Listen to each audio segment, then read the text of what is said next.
So please join me in welcoming and congratulating Director Gia Coppola.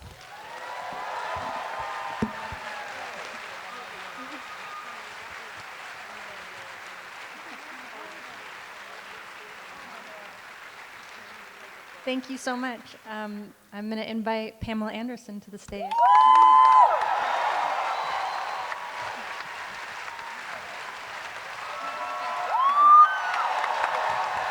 Thank you.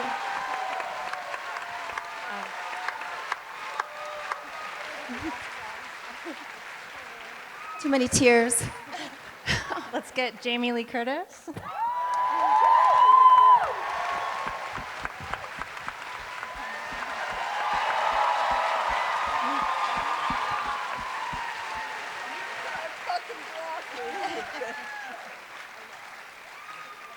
Dave Bautista.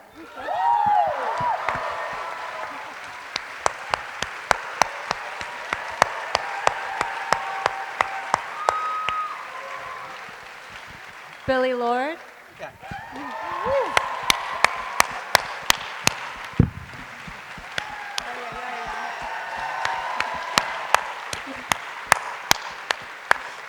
Kiernan Shipka.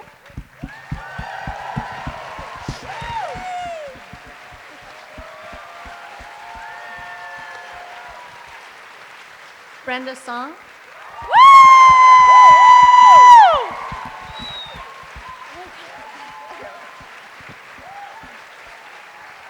And none of this would exist without our writer, Kate Gersten.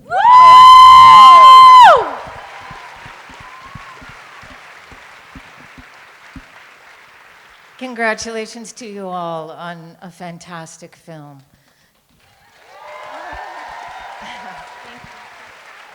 And Gia, I wanted to start with you. You mentioned at the beginning that you had always wanted to make a film set in Las Vegas. Can you talk about that?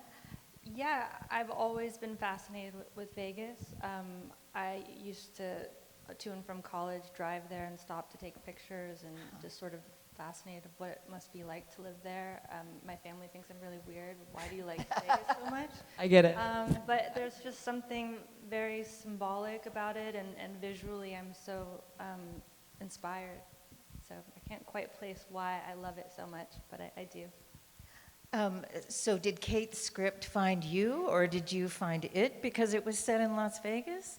My cousin Matthew Shire, he actually was like, well, Kate also shares a deep love of Vegas, just like you, and in fact, she has this play that she wrote during her, she stayed with the Jubilee as they were doing their final years, and she hung out with the real Showgirl, so you can speak better to that than I can, but. Could you please? Yes. I had a strange little job between my second and third years of grad school where I was writing the patter between songs to a show that was taking over the Thursday, Friday, and Saturday night performances of Jubilee in Las Vegas, which was the last standing Tits and Feathers show, as they called them.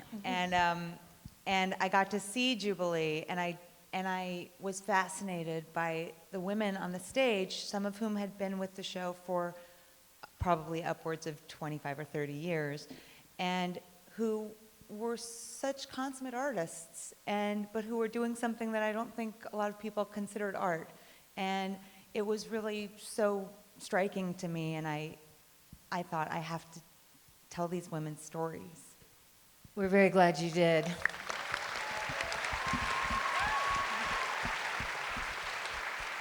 Pam, can I ask you, you play Shelley with such compassion, and she seems very much her journey is about reconciling with the decisions she's made. Can you talk a little bit about how you approach this role? What was your entry point in? Well, I think I've been getting ready my whole life for this role, or pretty much at the same point. And, you know, I was also just ready to do something. When I read the script, it's the first time I ever read a good script, first of all. I've never had a script given to me that was coherent. So I was like, I'm the only one who can do this. I've never felt that strongly about something. And you were so great to want me in the role. after that, I thought, you know what? I have nothing to lose. I'm just going to do it. Just be it. And you did it, and you Thank were you. it.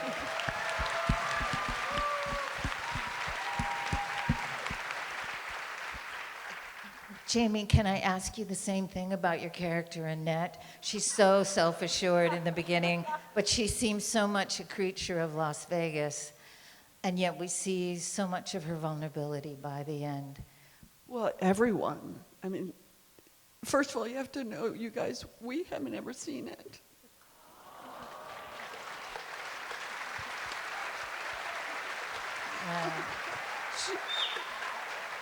So we're sharing that moment with you. And, you know, there's this Nancy Griffith song, "It's a Hard Life Wherever You Go." And it's a hard life for people. It's a really hard life for people. And in Vegas, it's a really hard life. And I just think the poignancy of the storytelling of every single person's story through Kate's words and Gia's direction and the beautiful camera work. It's exquisite to see. So True. I'm, you know, I am just a product of that same reality. And you know who Annette is. Every single one of you know an Annette. And every single, it's a movie about dreams and going after your dreams. But of course, the dreams become a really harsh fucking reality. And for women, it's a really harsh reality that men don't have as much. And so I think Annette is simply, that's your portal into what you end up happening. And so I just, obviously, you know, and a spray tan helps a lot.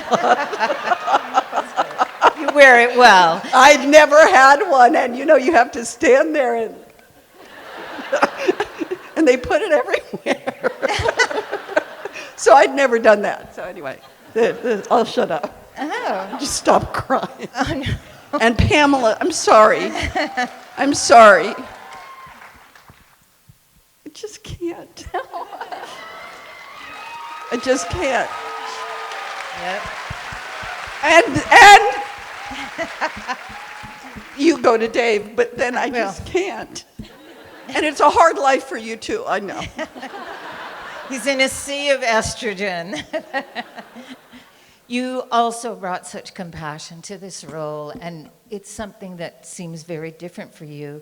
Can you talk a bit about what drew you, in addition to working with this incredible company of women? Well, this is a long journey for me. It goes back about, I think, 7 or 8 years. And about 7 or 8 years ago, it was really, I was in a tough place with my career because I was getting offered a lot of, you know, action roles, kind of roles that you would, you know, easily picture me in. And I had a conversation with my agent at the time, and I said, look, I just want to do more meaningful stuff. I want to be an actor. I want to be a respected actor.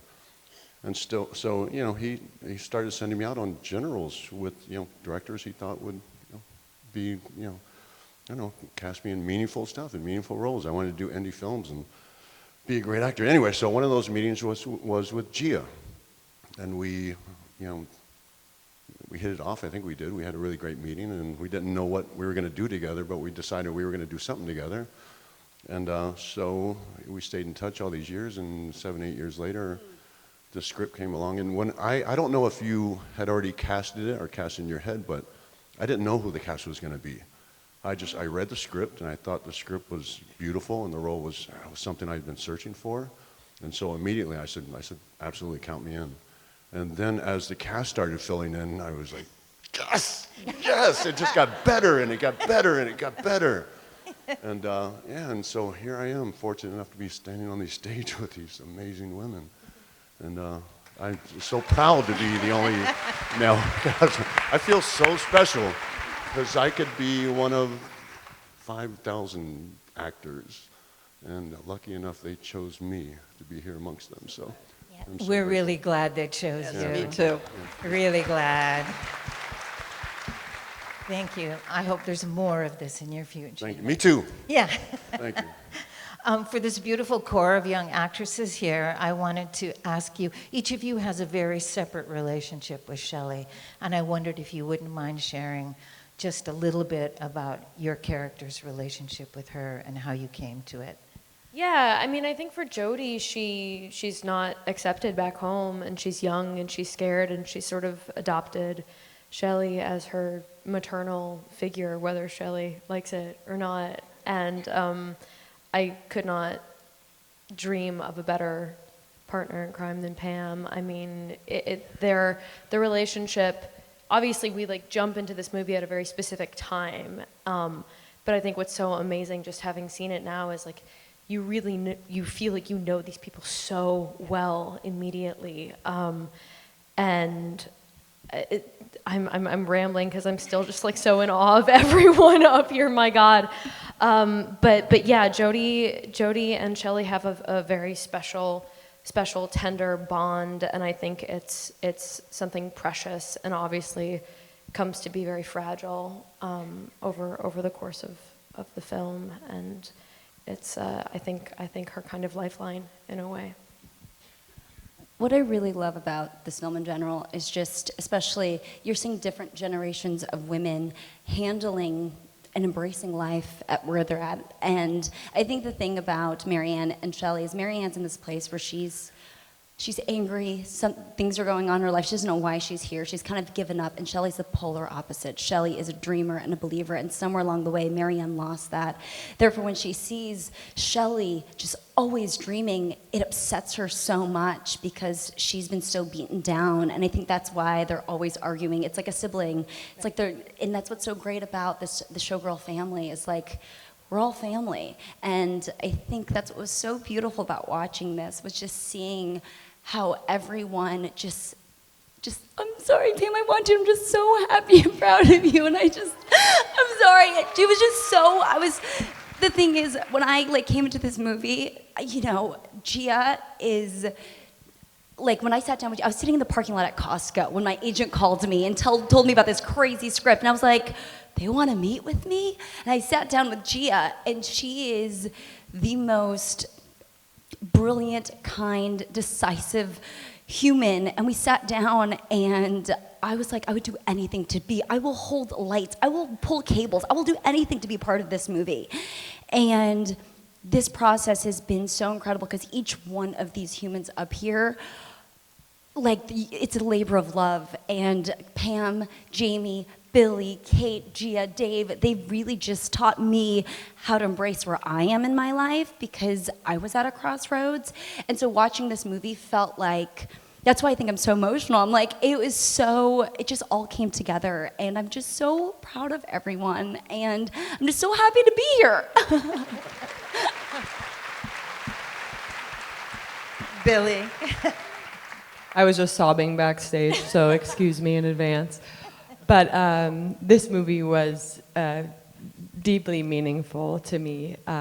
When I met with Gia, I spoke about my mom and my grandma's relationship, and getting to play this character was extremely cathartic for me because it felt like Shelley was my grandma and I got to be my mom, and I got to understand my mom on a deeper level than I ever had, and it was a beautiful experience, and to get to do that with Pamela was an absolute gift. She is a wonderful mother in real life and was a wonderful mother to me on this film, and I feel so lucky to have gotten to be a part of it. I want to thank you for sharing your first experience of seeing the film with everybody here. I also want to tell them one thing. This is independent cinema. This movie was made in 19 days. So that is the true... 18 days. So sorry. But that is the true testament to independent cinema and independent filmmakers like Gia, because that's what you can get when you really combine beautiful writing and vision and great talent. And it's astonishing to me that this movie exists in this form. Couldn't have said it better at all. Thank you. Join me in congratulating these folks on an amazing film. Thank you.